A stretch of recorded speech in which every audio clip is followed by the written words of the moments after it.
사랑합니다. 네, 감사합니다. 감사합니다. 우리 부모님들에게 특히 엄마에게 아이들이 영상을 준비했습니다. 예. 엄마 사랑해. 엄마 아빠 사랑해요. 엄마 아빠. Thank you. Thank you. I love you. 엄마 사랑해요. I love you. 엄마 아빠 사랑해요. 엄마 감사해요. 아빠 사랑해요. 엄마 아빠 사랑해요. Dear Mom, thank you for being my mommy happy every day. You are the best. Your body keeps me warm. You're the best. You take care of me. You love me. I love you, Mommy. You are the best. I love you so much. You are the best in the world. Hi, Amma. Happy Mother's Day. Thank you for carrying me in your stomach for 9 months and giving birth to me. Hi, Amma. Happy Mother's Day. I love you so much, and thank you for all that you do for me. Hi, Emma. Thank you so much for raising me and being my support. And thank you for giving us great food and always taking care of us no matter how tired we were. Hello. I know there are days when I failed you, but I hope that for the days to come, I can make you proud. Thank you, though. Happy Mother's Day! 우리 한 번 더 인사 안 한 엄마들에게 한번 인사합시다. 해피 마더스데이 한번 인사합시다. 예. 해피 마더스데이. 예. 여러분 한자 공부하신 지 오래됐죠? 제가 한자 공부를 좀 시켜드리겠습니다. 자, 이 글자가 무슨 글자인 줄 아십니까? 예, 어버이 친자입니다. 어버이 친자. 그래서 우리가 친부, 친모할 때 그 쓰는 친자, 친구라는 말도 마찬가지입니다. 이 친자를 씁니다. 여기에 가만히 보면 나무목이 있습니다. 그렇죠? 좌측에 나무목이 있고 그 위에 설립자가 있습니다. 나무 위에 선다는 의미죠. 근데 옆에는 뭐예요? 볼견자죠. 예, 그래서 나무 위에 서서 본다. 아들이 일을 하러 갔어요. 밤늦게까지 안 돌아와요. 일 끝났는데 안 돌아와. 엄마가 걱정돼서 가서 나무 위에 올라가서 높은 데 올라가서 멀리 아들이 언제 오나를 쳐다보는 그런 모습이 바로 이 친자입니다. 어버이 친자입니다. 그 다음 단어 한번 보십시오. 이건 여러분이 너무 잘 알고 있는 그 효도할 때 효도효자입니다. 효도효자는 늙을로 에다가 아들 자자입니다. 그래서 아들이 늙으신 어머니를 업고 있는 그런 모습을 형상화시킨 글자죠. 그래서 저는 이렇게 한번 생각해 봅니다. 멀리 아들을 보고 아들이 어머니가 나무 위에 있는 그 모습을 보고 달려가서 어머니 왜 여기 와 계십니까? 내려오세요 하고 어머니 모시고 내려와서 어머니를 업고 집으로 가는 모습이 바로 이 효도효자가 아닌가 그런 생각을 해봅니다. 성경은요 부모님을 공경하는 것이 가장 중요한 것이라고 강조하고 있습니다. 어떤 사람들은 기독교가 조상 제사를 드리지 않아서 불효하는 종교라고 이렇게 얘기하시는데 그건 성경을 몰라서 그렇습니다. 성경에는요 여러 부분에 이 부모를 공경하는 말씀이 많이 담겨져 있습니다. 특히 예수님도 육신의 부모를 공경하셨습니다. 하나님을 경외하는 것과 거의 같은 수준으로 부모를 공경하라고 성경은 말씀하고 있습니다. 하나님을 경외하십니까? 그렇다면 반드시 부모님을 공경해야 됩니다. 자, 오늘 첫 번째 포인트입니다. 같이 읽습니다. 시작. 6장 1절 말씀 한 번 더 읽겠습니다. 시작.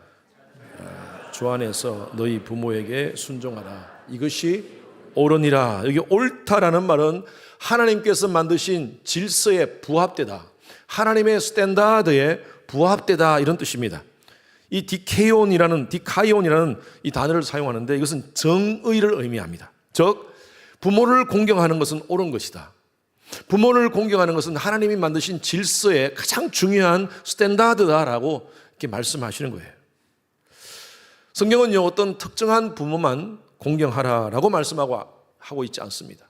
부모가 좀 무식하더라도 부모가 무능하더라도 설령 부모가 부모답지 못한 행동을 했다 할지라도 하나님을 경외하는 하나님의 백성들이라면 반드시 부모를 공경하라고 성경은 말씀하고 있습니다. 여러분 잘 알고 있는 노아가 우리가 잘 알고 있는 스토리입니다. 노아가 실수를 했습니다. 술을 먹고 포도주를 먹고 취해서 누워있는데 하체가 다 드러나 있었어요. 그때 함, 셈, 야벳 세 아들이 그 아버지의 모습을 본 거예요. 함은 아버지를 향하여 조롱합니다. 어떻게 아버지가 술을 먹고 저렇게 할 수가 있는가 라면서 조롱했습니다. 그때 셈과 야벳은요 뒷걸음하면서 이불을 아버지에게 덮어줬습니다. 누가 잘못한 것입니까? 누가 잘못한 것이에요? 아버지가 잘못했잖아요. 아버지가 잘못해서 이런 일이 벌어졌잖아요. 그런데 나중에 노아가 깨어나고 나서 이렇게 합니다. 함을 저주합니다. 가나안, 이걸 함이거든요. 가나안은 종의 종이 되리라 라고 얘기합니다. 그리고 아버지의 허물을 덮어준 셈과 야벳은 이렇게 축복합니다. 셈의 하나님 여호와를 찬송할지어다. 야벳은 창대케 될지어다. 이렇게 축복을 해요.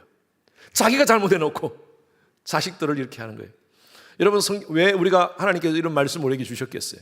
우리에게 주신 교훈이 있습니다.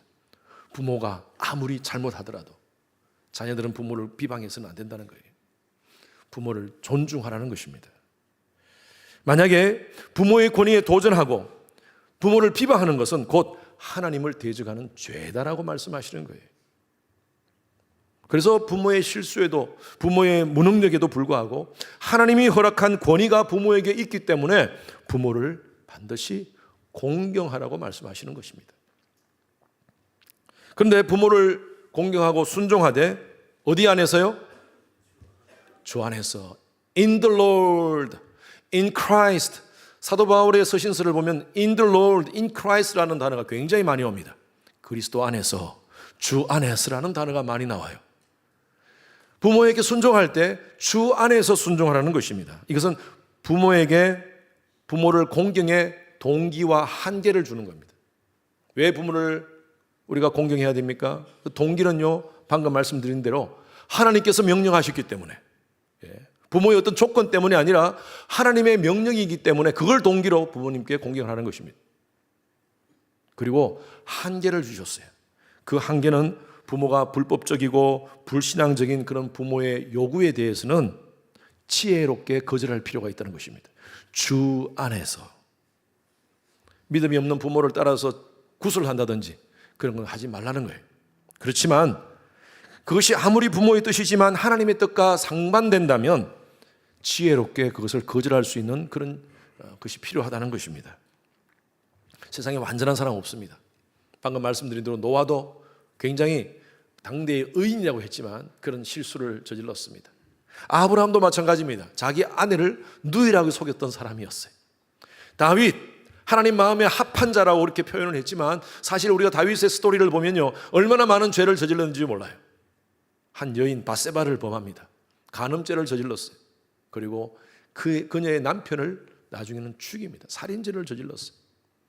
여러분, 세상에 완벽한 사람, 완전한 사람은 없습니다. 마찬가지로 우리 부모도 마찬가지입니다. 우리 부모님도 완벽하지 않으셨어요. 과거에 부모 때문에 상처를 받은 분들이 있을 것입니다. 그래서 그런 경우에는요, 부모에 대한 공경과 존중보다는 오히려 분노와 상처, 억울함을 가지고 살아가는 분들이 계실 거예요. 그래도 부모님 용서해야 됩니다. 그 권위를 인정해야 됩니다. 목사님, 제 감정이 안 따라가요. 너무 큰 상처를 받아서 도저히 제가 부모를 용서할 수 없어요. 그렇게 얘기하시는 분은 제가 봤어요. 제가 이렇게 말씀드립니다.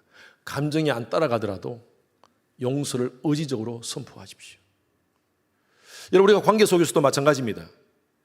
정말 용서하지 못할 사람이 있어요. 어떻게 저럴 수가 있는가 하면서 우리가 비난하면서 정말 나가 그 사람한테 받은 상처가 얼마나 큰데, 내가 얼마나 큰 피해를 입었는데 라면서 그 사람을 용서하지 못할 수가 있습니다. 여러분, 가장 큰 피해자가 누군지 아세요?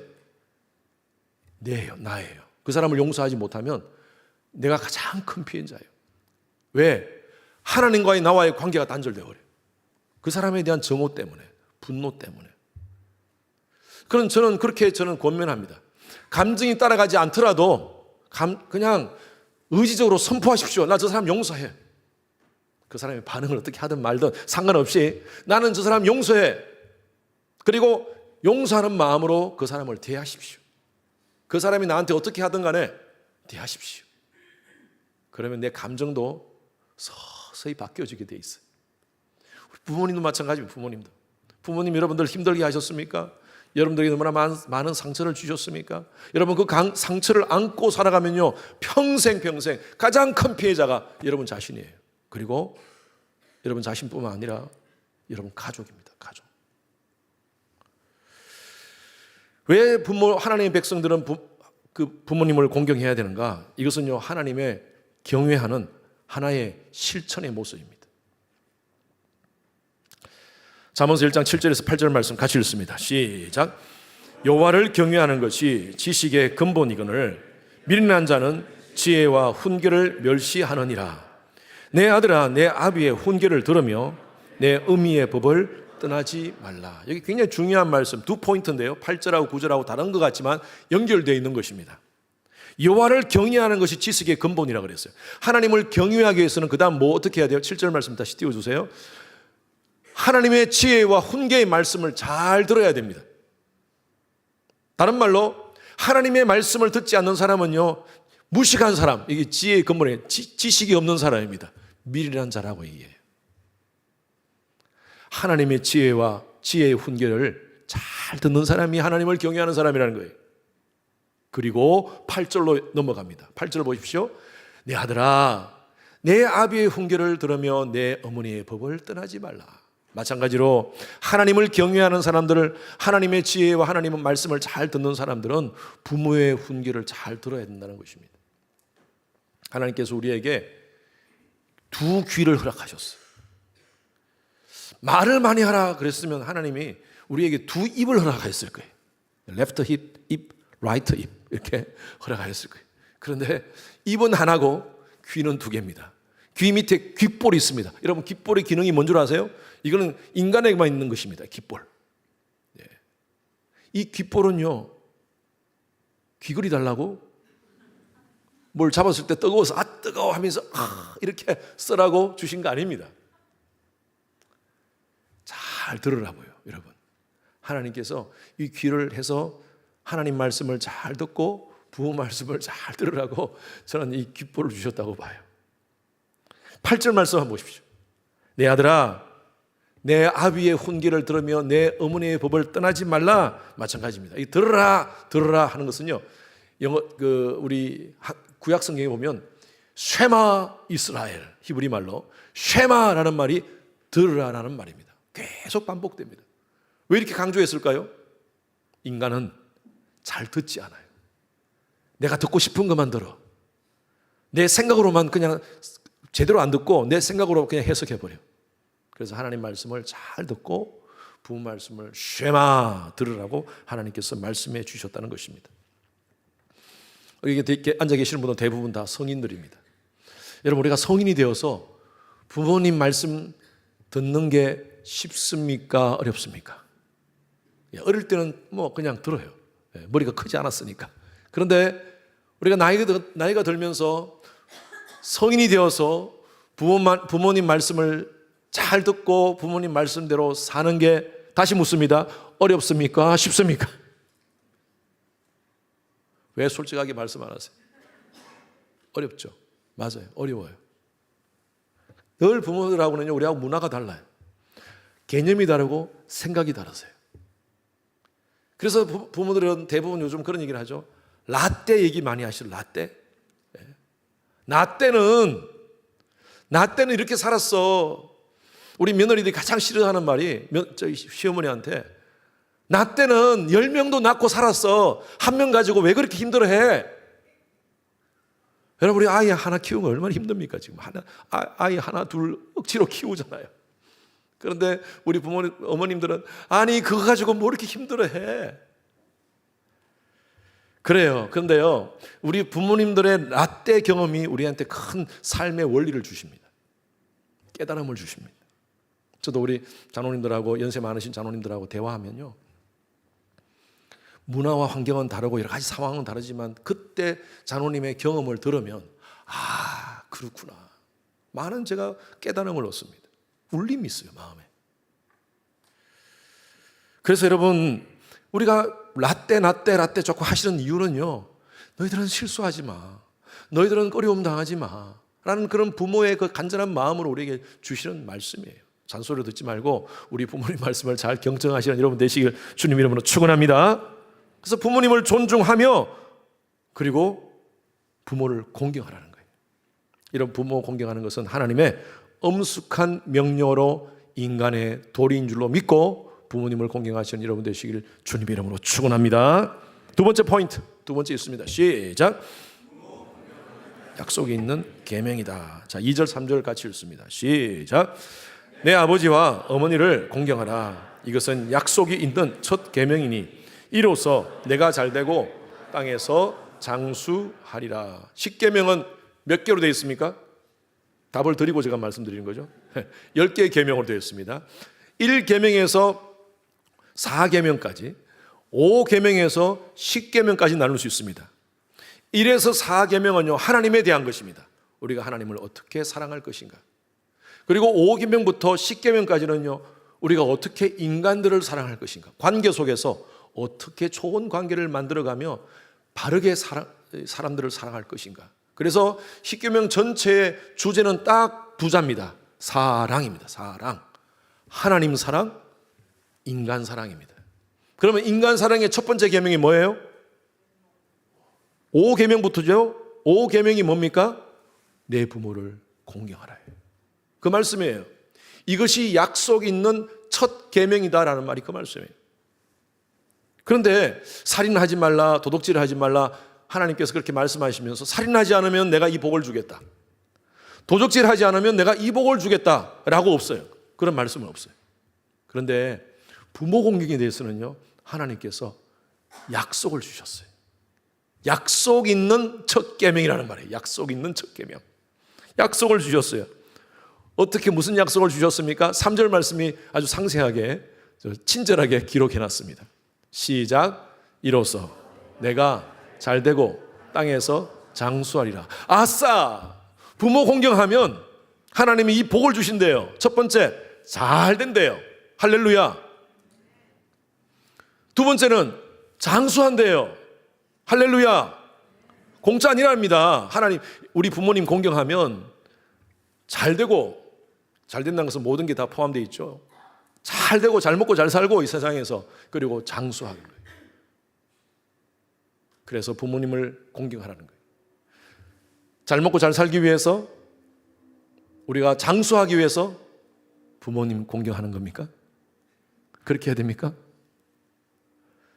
그렇기 위해서 열심히 우리가 부모님 공경할까요? 여러분, 그런 동기로 한다면 절대 부모님 공경할 수 없습니다. 내가 잘 되고 내가 장수하기 위해서 부모님 공경하면 여러분 절대 못해요. 여러분, 부모에 대한 효도는요, 한 번, 두 번, 세 번, 며칠로 끝나는 문제가 아니에요. 이건 오랫동안 다 지속되는 부분이.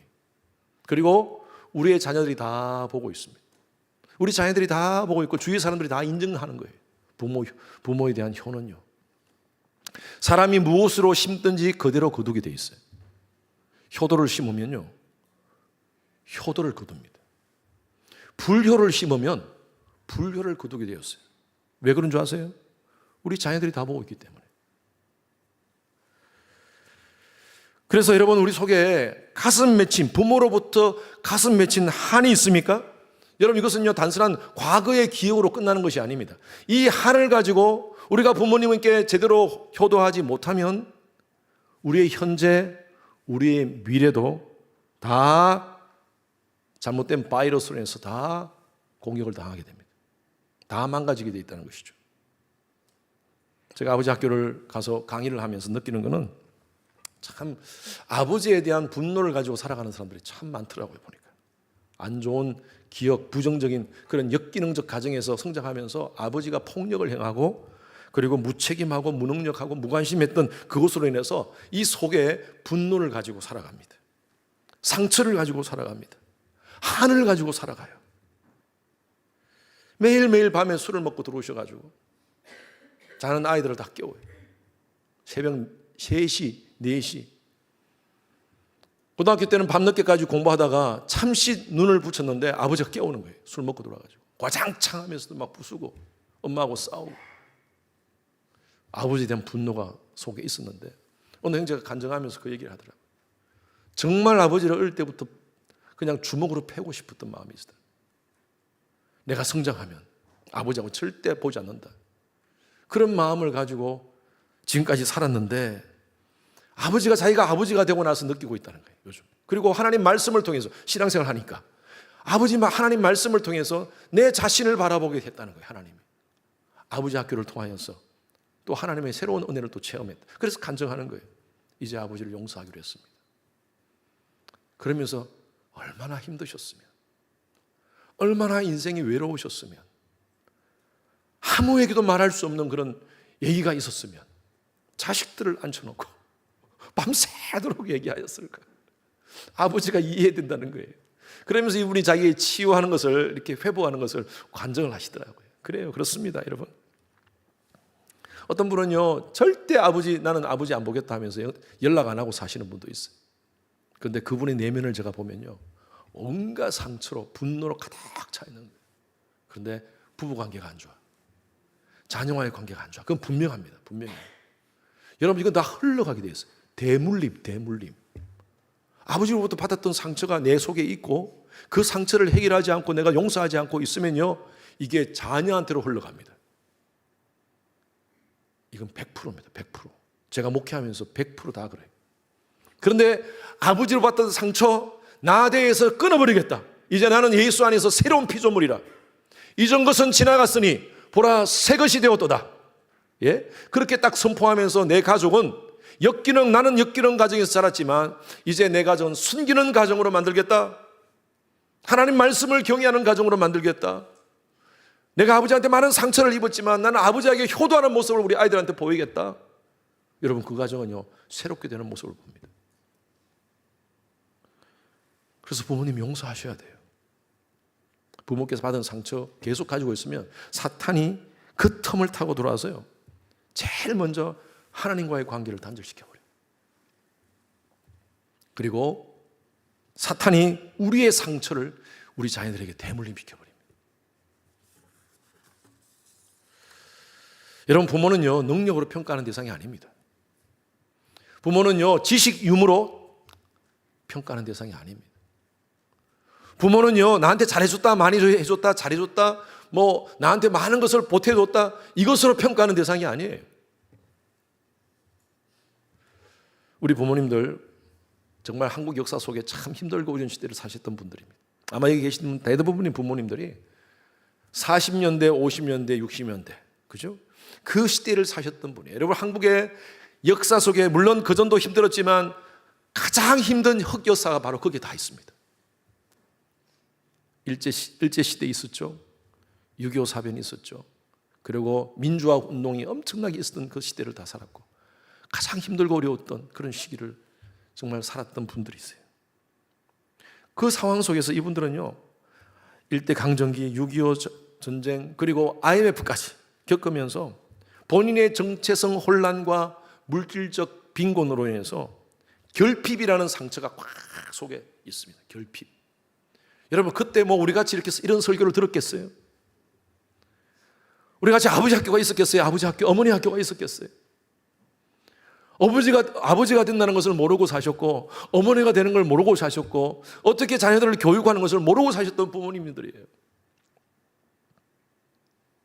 그런 상황 속에서도 자녀들을 위해서 희생하셨지 않습니까? 당신들은 먹지 못해도 우리 먹여주셨잖아요. 당신들은 입지 못해도 우리 입혀주셨잖아요. 당신들은 배우지 못했더라도 우리 공부시켜 주셨어요. 우리가 지금 생각하기에 좀 부족하고 어떻게 그럴 수가 있었을까, 아버지, 우리 어머니. 그렇게 생각하더라도 여러분, 이렇게 이해하셔야 돼요. 당신들 상황에서는 최선을 다하셨을 것이다. 나는 도저히 지금 내가 어릴 때 받았던 상처 때문에 이해가 안 되는 부분이 있지만 우리가 이제 성인이 되고 나서 우리가 부모 아닙니까? 그래서 또 특히 하나님을 경외하는 사람 아닙니까? 당신들 상황에서는 그래도 최선을 다하셨을 것이다. 그렇게 생각하시면서 부모님을 공경하시는 여러분 되시기를 간절히 축원합니다. 육신의 부모뿐만 아니라 우리 어른들, 우리 주위에 있는 어른들도 한번 공경했으면 좋겠어요. 성경에 내 부모를 공경하라는 말씀은 너의 부모, 육신의 부모들만 공경하라는 것이 아닙니다. 내 주위에 있는 어르신들도 공경하라는 말씀이에요. 특히 우리 교회는 가족입니다. 제가 늘 말씀드린 대로 우리가 다시 우리가 남이가 우리는 주님의 교회라는 이 공동체 안에서 우리는 가족입니다. 하나님의 권속들입니다. 권속들. household 그러죠. 그래서 우리 주위에 있는 우리 어르신들 잘 공경했으면 좋겠어요. 여러분 항상 젊다고 생각하십니까? 여러분 젊으신 분들이 계시죠? 지금 30대, 40대 항상 젊다고 생각하세요? 제가 지난주에 그 에노스 아까 영상 보여드렸던 그 봄소풍에서 식사를 같이 하고 있는데 옆에 있는 집사님이 저한테 이런 말씀하세요. 목사님, 아이고 제가 2년 후면 80입니다. 실감이 안 갑니다. 그저께만 해도 내가 목사님 나이 되었는데 그러시더라고요. 그래서 아이고 그러세요 하고 가만히 생각해보니까 그때 말씀을 안 드렸어요. 집사님한테. 집사님, 저도 노인입니다. 제가 이번에 한국 가서 대중교통을 많이 이용했어요. 그래서 이제 대구에서 버스를 타고 가는데 처음에는 버스에 사람들이 많이 없었어요. 자리에 앉아서 가는데 어느 지역을 통과하면서 아이들이 많이 타더라고요. 아이들이 많이 타고 가는데 머리가 허연 노인이 버스를 타시는 거예요. 그런데 아무도 일어나지 않아요. 아무도. 옛날에는 그런 어르신 타면요, 이렇게 앉으십시오 하면서 이렇게 아마 이렇게 자리를 양보하는데 아무도 일어나지 않아. 그래서 제 아내가 툭툭 칩니다. 여보, 우리 일어나야 되는 거 아니야? 우리 일어나야 되는 거 아니야? 그래서 내가 손을 꽉 붙잡았어요. 여보, 저 사람 보기는 그렇지만 우리보다 어릴 수 있다. 저 사람 피부 봐라, 피부. 우리보다 어리다. 우리도 노인이야 지금. 아니 젊은 이놈들 다 앉아있는데 우리가 일어나면 어떡하겠어? 앉아있어. 내가 안에서 꼭 붙잡은 그런 기억이 있습니다. 여러분 언제 이렇게 됐는지 모르겠어요. 이렇게 시간이 빨리 지나갔습니다. 그러면서 요즘 점점 어른들이 하셨던 라떼는 그 라떼가 또 이해가 돼요. 자주 했던 말 있죠. 어른들이 자꾸 말하면서 했던 말 또 하고 그렇지 않습니까? 우리 부모님들. 그리고 말을 하다가 전혀 논리도 없이 다른 주제로 확 넘어가 버려. 이게 무슨 말씀이지? 하면서 또 주제가 넘어가 버려. 그때는요 어르신들 그런 말 하면요 왜 이렇게 무식하게 말을 하시나. 찬양을 하다가 제가 전도사 시절에 전도사 찬양도 하면서 찬양하는데 찬양 끝나고 나니까 어떤 권사님이 오셔가지고 전도사님 찬송가 좀 해요. 찬송가 너무 찬송가 요즘 노래 따라하기 힘들어요. 너무 빨라서 못 따라하겠어요. 찬송가가 은혜스럽잖아요. 예 권사님 알겠습니다 하고 제가 그렇게 답은 했는데 제 속으로 그랬어요. 아니 요즘 찬양 얼마나 은혜스럽고 좋은 찬양이 많은데 아니 왜 이런 찬양을 못 따라하나. 얼마나 가사가 아름답고 멋진데 은혜스러운데. 제 속으로 그렇게 생각했어요. 어떨 때는요 한 30분 정도 서서 찬양하면서 제가 기타 치면서 막 찬양할 때 30대 40대니까 30대군요. 30대 막 찬양할 때 끝나고 나서 장로님이 오셔가지고 전도사님 좀 앉혀주세요. 다리가 아파. 제가 잘 알거든요. 그 장로님 골프 많이 하시는 거. 그래 알겠습니다. 장로님 다음에는 제가 좀 연세 많으시는 분 좀 앉으시라고 할게요 하고 속으로는 뭐라고 판단했냐면요. 아니 골프 치러 몇 시간 동안 서 계셔놓고 찬양 30분이 다리 아파요? 말은 안 했어요. 제가 그냥 속으로. 제가 그렇게 썼어요. 그런데 이제는요 라떼라고 얘기하신 분들이 이해가 돼요. 어르신들이 빵을 좋아하지 않고 떡을 좋아한다는 말도 이해를 못했어요. 그런데 제가 떡이 좋아요. 요즘은 빵보다 떡이 더 좋아요. 그리고 오늘도 찬송가 우리 1부 2부 때 나의 사랑하는 책 비록 헤어졌으나 어머님의 무릎 위에 앉아서 그 찬양을 부르는데 제가 울컥했어요. 귀하고 귀하다 우리 어머님이 들려주시던 옛날에는요, 그냥 나의 사랑하는 참 비록 헤어졌어. 아무 생각 없이 그냥 불렀던 찬양인데, 오늘 그 찬양을 부르는데 제가 울컥한 거예요. 참 찬송가 참 은혜스럽다. 그래서 오늘 제가 마지막 찬양을 바꿔버렸어요. 다른 걸로. 우리 찬송가로 바꿔버렸어요. 물론 요즘 나오는 찬양도 참 은혜스럽고 좋아요. 저는 그 요즘 나오는 찬양 참 경배와 찬양 너무 좋아요. 그런데 어른들 마음이 이해가 돼요. 어른들의 정서가 있잖아요. 그들의 정서. 요즘도 제가 이렇게 한 몇 분, 우리 교회는 전도사님이 오래 안 세워놓잖아요. 잠깐 한 10분 정도 세워놓는데 어떨 때는 그때도 다리가 아플 때가 있어요. 안고 싶을 때가 있어요. 이제 어른들이 이해가 되는구나. 그래요, 여러분. 그렇습니다. 우리 자녀들 앉혀놓고 저도 너희들 뭐 이렇게 해 하면서 잔소리합니다. 그러면 아이들이 아빠 그거 아까 했던 말이야. 아까 했던 말 자꾸 반복하지 마. 하다가 또 딴 데로 말이 또 딴 데로 주제가 딴 데로 가. 나도 스스로 느껴. 왜 그러냐면요, 머릿속에 내가 강조하고 싶은 말이 있잖아요. 그럼 자꾸 반복을 해. 너희들 이렇게 해야 돼. 그 반복할 수밖에 없잖아요. 그게 부모 마음이잖아요. 그러다가 어떤 말을 하고 싶은데 그걸 잊어버렸다가 갑자기 생각나서 그러면 그 말을 바로 하기 위해서 주제가 또 딴 데로 넘어가 버려.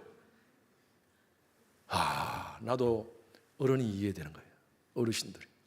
그래서 그러셨구나. 여러분 어르신들 이해되시죠? 이 얘기 들으니까. 이해 못 되시죠? 이해 안 되시죠? 조금 더 있어 보세요. 여러분도 그렇게 됩니다. 그래서 우리가 이해합시다. 어른들 공경하는 그런 우리 교회가 되었으면 좋겠고, 신앙생활은 질서입니다. 질서를 지키는 겁니다. 하나님은 질서의 하나님이신 줄로 믿습니다. 그래서 창조주 하나님을 경외하고, 하나님은요 우리에게 주신 부모님뿐만 아니라 어르신들을 공경하라고 말씀하세요. 예절이 중요합니다. 저는 우리 교회 자녀들 교육을 저는 3파트로 생각합니다. 100% 코리안, 한국 사람 만들어야 돼요. 100% 아메리칸 만들어야 돼요. 왜? 미국 안에서 미국 주류를 변화시킬 수 있는 그런 역량 있는 그런 우리 자녀들을 만들어야 돼요. 그렇지만 코리안 아이덴티티, 여러분 이건 수리적으로 우리가 계산할 수 없는 겁니다. 100% 코리안, 100% 아메리칸, 그리고 베이스에 100% 크리스천. 우리가 이런 교육을 해야 됩니다.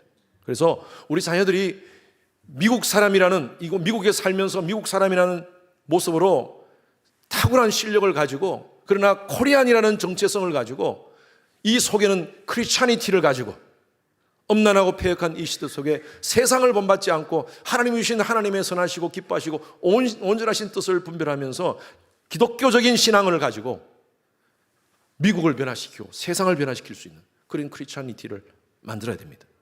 그게 우리 교회 교육의 목적이에요. 제가 늘 강조하는 겁니다.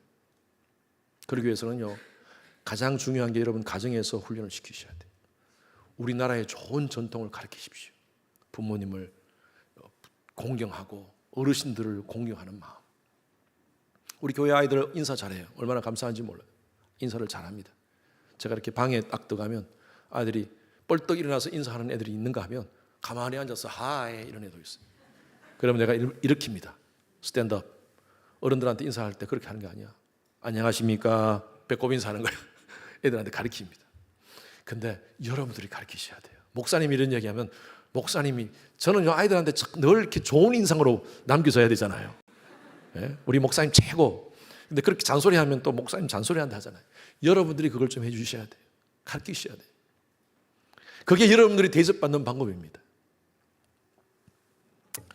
특히 우리 지금 교사들이 우리 아이들을 지금 가르치고 있습니다. 하나님 말씀을 가르치고 있습니다.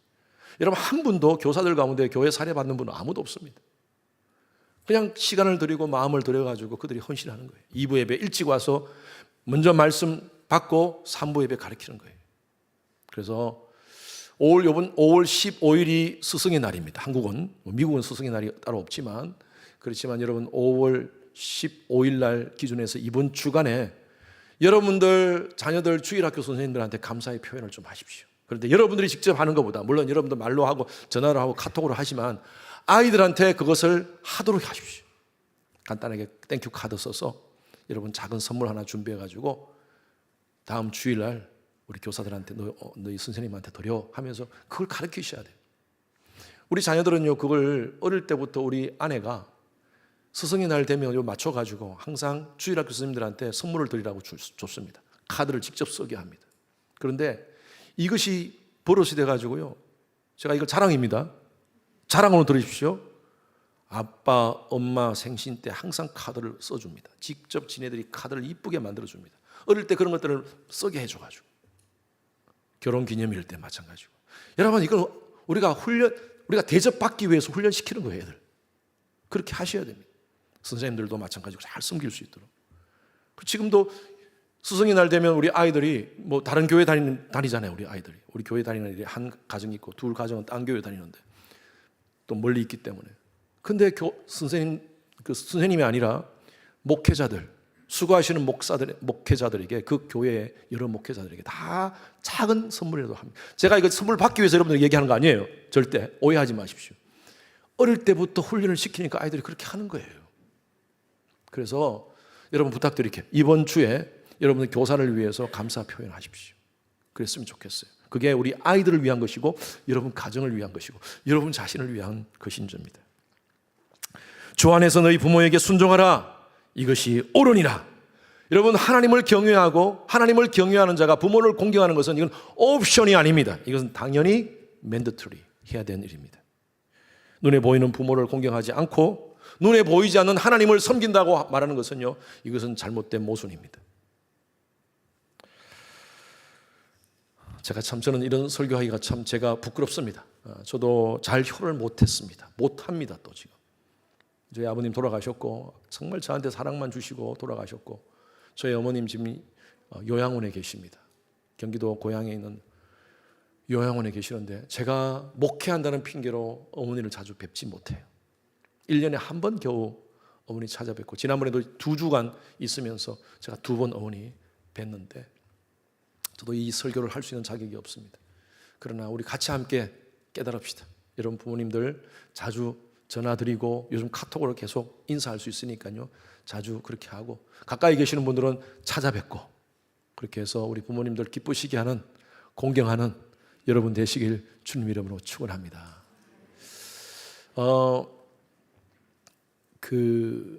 1930년대에 음악이 아주 탁월한 사람이 있었습니다. 그래서 이 사람이 그 당시에는 유학 가면 미국에 오는 게 아니라 일본으로 유학을 갔어요. 일본에 유학 가서 공부를 하는데 피아노가 없어서 작곡을 못하는 거예요. 음악 공부를 제대로 못하는 거예요. 그 당시에 피아노를 구할 수가 없고 또 비싸기 때문에, 그래서 어머니한테 전보를 보냅니다. 어머니, 제가 여기 못 있겠습니다. 피아노가 없으니까 공부를 하기가 힘드네요. 어머니가 혼자 계신 어머니인데, 홀로 사시는 어머니인데, 너 거기 있어. 절대 오지 마. 그리고 내가 피아노값 보낼게.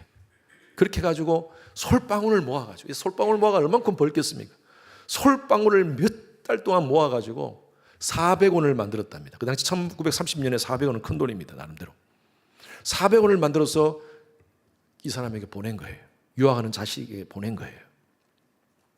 그리고 그 자식은 눈물로 그 돈을 받고 중고 피아노를 사가지고 첫 번째로 곡을 지었습니다.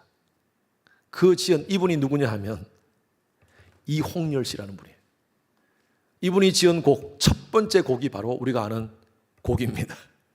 나실제, 괴로움 다 잊으시고. 작사는 양주동 씨가 했지만 이홍렬 씨가 작곡을 했어요. 키합니까? 해보세요. 같이 해봅시다. 같이 부릅시다. 시작. 나실제, 괴로움